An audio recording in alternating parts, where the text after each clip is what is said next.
ہمارے چینل تبلیغ T V کو ضرور سبسکرائب کریں اور نئی اپڈیٹس کے لیے گھنٹی کے بٹن کو ضرور دبائیں۔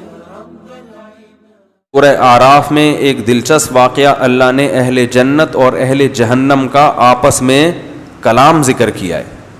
وَنَادَى أَصْحَابُ الْجَنَّةِ أَصْحَابَ النَّارِ، فرمایا جب جنتی جنت میں چلے جائیں گے، بس میں 5 منٹ میں اپنی بات ختم کروں گا، جب جنتی جنت میں چلے جائیں گے اور اہل جہنم جہنم میں چلے جائیں گے تو اللہ تعالیٰ تو اہل جنت اہل جہنم سے بات کریں گے اور کہیں گے قد وجدنا ما وعدنا ربنا حقا، دیکھو ہمارے رب نے ہم سے جو وعدے کیے تھے ہم نے ان وعدوں کو سچا پایا۔ فہل وجدتم ما وعد ربکم حقا، تمہارے رب نے بھی تم سے جہنم کی آگ کا وعدہ کیا تھا، تمہارے رب نے تم سے کہا تھا شرک کرو گے تو سزا ملے گی، زنا کرو گے تو سزا ملے گی، نمازیں ضائع کرو گے تو سزا ملے گی، شراب پیو گے تو سزا ملے گی، والدین کی نافرمانی کرو گے تو سزا ملے گی، معاملات میں صاف نہیں ہوگے تو بولو بھائی سزا ملے گی۔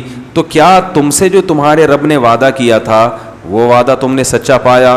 قالوا نعم، وہ کہیں گے ہاں ہم اس وعدے کو مذاق سمجھا کرتے تھے مگر آج وہ وعدہ ہم اپنی آنکھوں سے دیکھ رہے ہیں۔ اللہ فرماتے ہیں یہ وہ لوگ ہیں جنہوں نے اپنے دین کو کھیل اور تماشا، دین کہتے ہیں طریقہ حیات، جو ان کا طریقہ حیات تھا وہ لہو و لعب، لہو و لعب کسے کہتے ہیں؟ کھیل تماشا۔ آپ نے دیکھا ہوگا جو مذہب کو فالو نہیں کرتے نا جو لوگ، ان کی زندگی کا مقصد کیا ہے آپ ان سے پوچھیں، وہ کہتے ہیں لائف کو انجوائے کرو۔ مقصد کیا ہے زندگی کا؟ بھائی ہم کیوں ہیں؟ ہم اسی لیے کہ انٹرٹینمنٹ اور بس انٹرٹین کریں ہر وقت اور لائف کو کیا کریں، یہی ہے نا بھائی، اور کیا ہے؟ یہی ہے نا۔ تو اتنی بڑی مخلوق انسان کی اللہ نے بنائی کھیلنے کے لیے، یہ کیسے ممکن ہے؟ ویسے ہی دیکھو جاپان کے سائنسدانوں نے روبوٹ بنایا، کتنی محنت سے بنایا نا، لوڈو کھیلنے کے لیے، بولو نا، فٹ بال کھیلنے کے لیے۔ اب کوئی جاپان کے سائنسدانوں سے پوچھے تم نے اتنی محنت کی، اتنے بڑے بڑے سائنسدان بیٹھے اور یہ ایسی خوبصورت مشین تم نے بنا لی، یہ کیا کرے گی؟ انہوں نے کہا ایسی ایک اور مشین بنے گی اور دونوں فٹ بال کھیلیں گے۔ تو آپ کہیں گے نا تمہاری عقل پہ ماتم کرنے کا دل چاہ رہا ہے، اتنی محنت اور اتنی خوبصورت مشین یہ محض کھیلنے کے لیے۔ تو وہ بتائے گا نہیں کھیلنے کے لیے، اس سے بہت سارے کام لیے جاتے۔ روبوٹ بڑی قیمتی چیز ہے، کام کی چیز ہے۔ تو خدا کی قسم روبوٹ میں وہ ٹیکنیک استعمال نہیں ہوئی ہے جو روبوٹ بنانے والے انسان میں استعمال ہوئی ہے۔ انسان بنا نہیں ہے، بنایا گیا ہے۔ وہ ڈاروین کی میں کھچائی کرتا رہتا ہوں نا، میں آج بیٹھا بیٹھا وہ جو قرآن پہ تلاوت کر رہا تھا نا یہ یاد کرنے کے لیے، تو وہ بتوں کی بات آئی تو میرے ذہن میں ایک خیال پیدا ہوا کہ وہ قرآن بار بار کہہ رہے ان بتوں کو تم اپنے ہاتھوں سے بناتے ہو، اپنے ہاتھوں سے بناتے ہو۔ ایک خیال آیا کہ جو بت ہے نا، جو بے جان انسان کی طرح ہوتا ہے لیکن ہوتا بے جان ہے، یہ خود سے بن سکتا ہے؟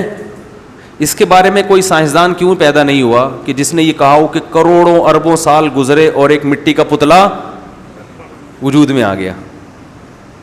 لیکن اگر یہ مٹی کا پتلا اس میں جان بھی پڑ جائے، یہ جو آنکھیں اس کی لگی ہوئی ہیں اس سے دیکھتا بھی ہو، یہ جو ناک اس بت کے لگی ہوئی ہے اس سے سونگنا بھی شروع کر دے، اور یہ جو کان اس کے لگے ہوئے ہیں اس سے سننا بھی شروع کر دے، اور یہ جو بت کے زبان ہے جس کو قرآن کہتا ہے یہ بول نہیں سکتے، یہ بولنا بھی شروع کر دے، اور یہ کھانا اور ہضم اور پھر یہ ہنسنا اور رونا اور یہ سارا پروسیس اور ذہانت شروع ہو جائے، تو کیا اس چلتے پھرتے بت کے بارے میں یہ کہنا ممکن ہوگا کہ یہ کروڑوں سال پروسیس سے گزرنے کے بعد خود سے وجود میں آ گیا ہے؟ بہت مشکل ہے یار، بہت مشکل ہے۔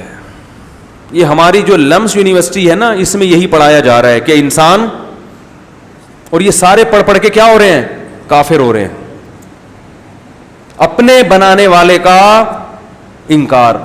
ان سے کوئی پوچھے کہ پتھر کے بنے ہوئے بت کروڑوں سال بعد بھی خود سے وجود میں نہیں آئے، تو یہ چلتے پھرتے بت، یہ چلتے پھرتے بت جو سونگتا بھی ہے، دیکھتا بھی ہے، سوچتا بھی ہے، ہنستا بھی ہے, اس میں فیلنگ ہیں, اس کے جذبات ہیں, اور بڑا ذہین ہے جو کروڑوں بتوں کو بنا رہا ہے.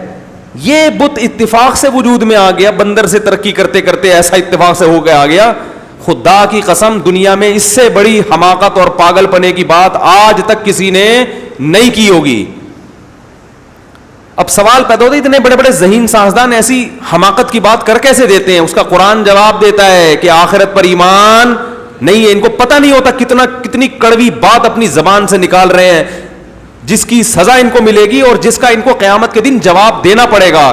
جب جواب دہی کا تصور نہیں ہوتا, انسان وہ بات تو لوگوں کے سامنے کرتے ہوئے ڈرتا ہے جس پر لوگوں کی طرف سے ری ایکشن ہو.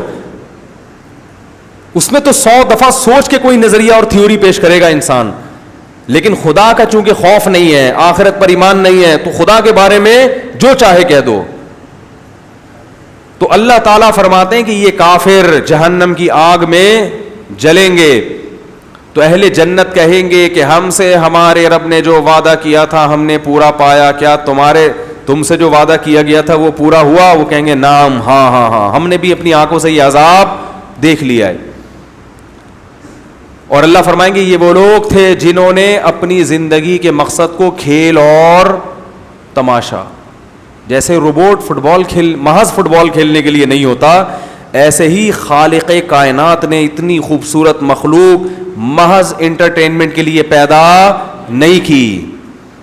اس کا بھی ایک مقصد ہے, وہ مقصد قرآن بار بار بیان کرتا ہے, آزمائش.